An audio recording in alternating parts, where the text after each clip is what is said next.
Greetings. Janet Kuypers, Delta was a publisher. Let's hear it for Janet.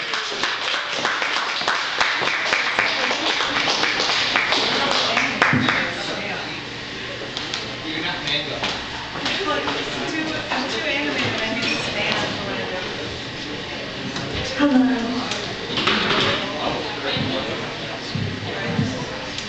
Did Jessica write that? Yeah, I probably did. No, Jessica, did she write that? It's not really broken, it's just I just got some broken line. Here. No.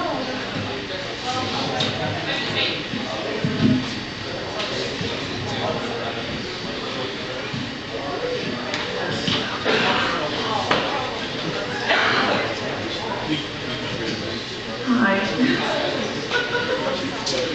Hi, everyone. I might as well start. Hi, everybody. I might as well start this with explaining that.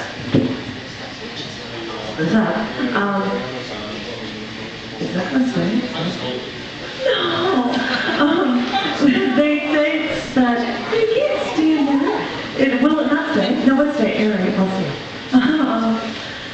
This was 2 years of poetry, so I tried to find poetry from this decade and the last decade, or this isn't one, and the decade before.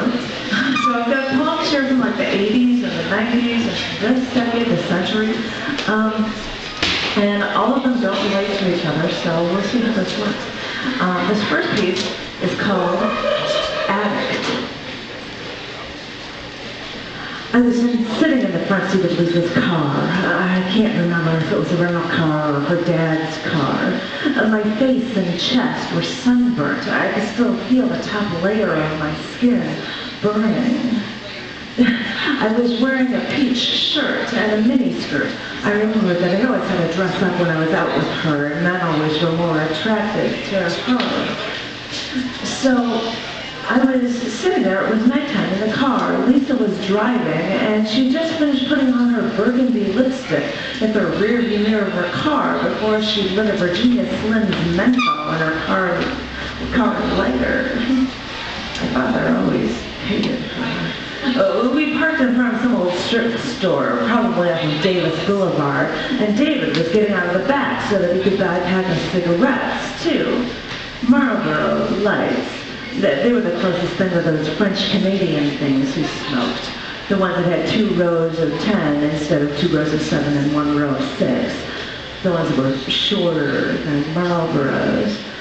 When he got out of the car, I asked Lisa what was wrong with David. He usually loved any opportunity to get out of the mobile home park, but the whole car ride he barely spoke. So Lisa said that David was going through withdrawal. He had no cocaine on this trip, and he's got the shakes or something.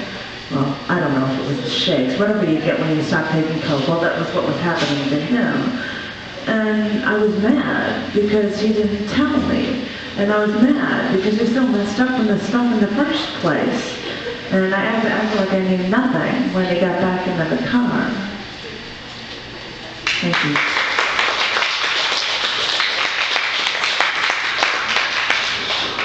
I'm so sorry I came late. Right, well, actually, it was 5 minutes early, but it's fine. I was running her foot off to get here. These are all very different pieces. This is a poem that's called The Cycle. It all came to her like this. She remembered when she was a child coloring eggs for Easter, wire spoons dipping into a cup, colors of springtime and happiness left to dry on a newspaper. And she would always steal some away to eat before Sunday. And she would hide the pastel shells in the trash, hide the shells, the evidence. And then she remembered the onion skins, boiled eggs that were covered in skins. They would be dyed. They would dye the egg the beautiful shades of brown, like the amber beads that were in their mother's jewelry chest. The variations of color, trapped by nature, captured by ourselves.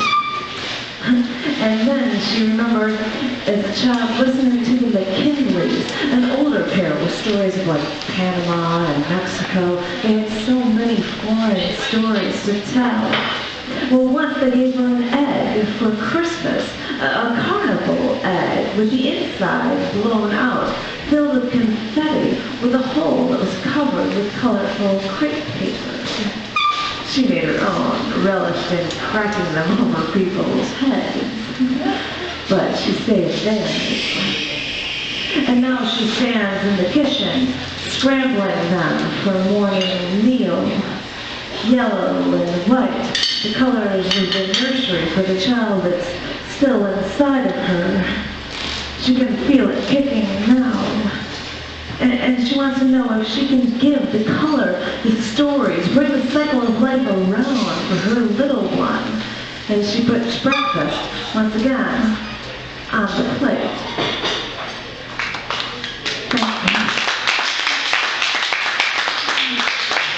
These are very strange, odd pieces put together. And it's a good thing I'm doing coffee at this moment. Back here, get me some coffee. I searched for something that related to coffee because I'm a coffee Chicago and I don't get coffee that often, blah, blah, blah. And I found this piece, and I don't know how related it is, but this piece is called Brewing the Coffee and Remembering Summer. I pulled a bag of coffee beans from the refrigerator door. I could already smell the aroma of the flavored coffee. This time I picked bewitching brandy. I loved the smell. I treated myself to these flavored coffees at only special occasions. I closed my eyes and I inhaled. I closed my eyes, I inhaled, filling my lungs, intoxicating myself with the aroma. And all that, I hadn't even opened the bag. I walked over to the coffee pot, dropped in a teaspoonful, put the boiling water down into the pot, and then put the lid on and set it down to let it brew. I sat down at the table and watched the steam rise from out the spout. And the steam poured out like it was trying desperately to get out as fast as it could. It looked so violently hot. I then remembered summer. I would have flavored coffee at work over the summer. Work was my haven, my home away from home, my home away from him. I brought coffee beans to my mother once, and a week later, after eating dinner with my parents, Mother thanked me for the beans. Father, after eating in silence, finally said he didn't like them. I don't know why you had it changed. I liked it the way it was. And then they actually started to argue over coffee beans. Mother vowed to it like a religion. Father discounted it like one. And it all seemed so silly and senseless. I finally spoke up. I was only trying to be nice. And then I remembered that I got those coffee beans at work. And work was my home away from him.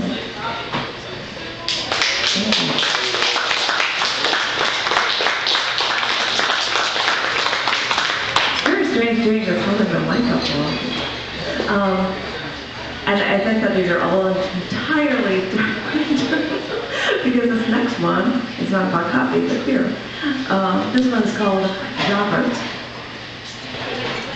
I stand in a room full of strangers, leaning against a wall flower, but I was content with knowing no one, with knowing you.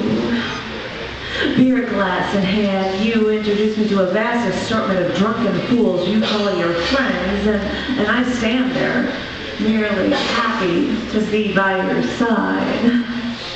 A stranger, intoxicated to the point of being comatose, tells me I'm pretty, but I don't really care because I have you. You are all I need. And the rest of the party imbibes to no end, and you take yourselves down the road to oblivion.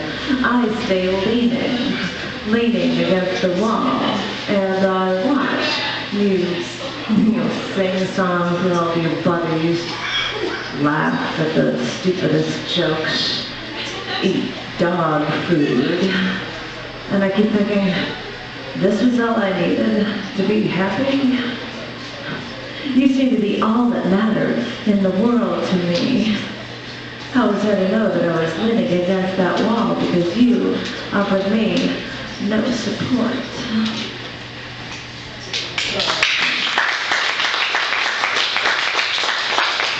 I'm getting cold on the mic.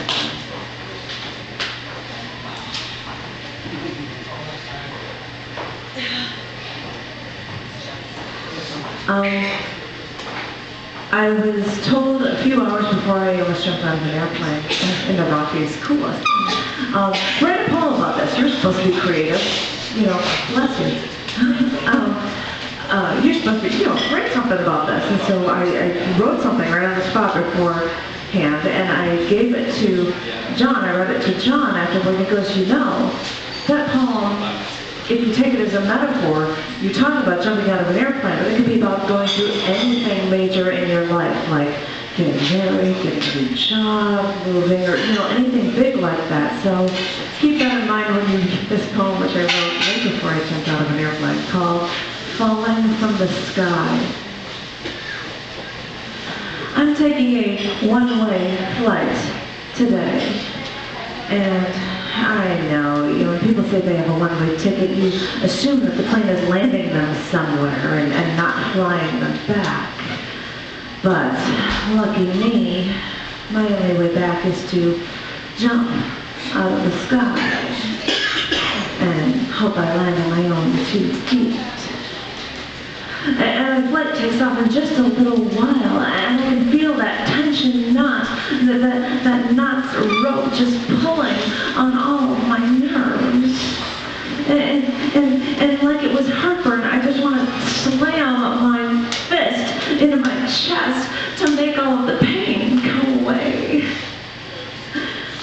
So I've spent all of my life trying to soar so high, but now I guess I'll have to prepare myself for falling back to earth. Thank you.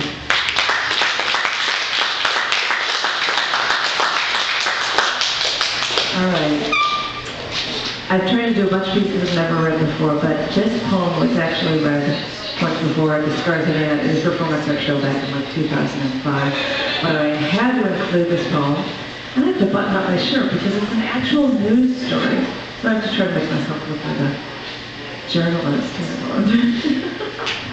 I have to actually include this poem here. It's an actual news story that's been put into a poem, and it's called Terrorism Intelligence.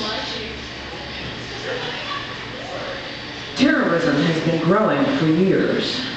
1 year before 9/11, Iraqi terrorist Khair Rahmanjat mailed a letter bomb, but didn't use enough postage. His letter bomb came back to him, marked, "Return to sender." Khair Rahmanjat opened the letter bomb, blowing himself up in the process. Thank you very much. Thank you, thank you.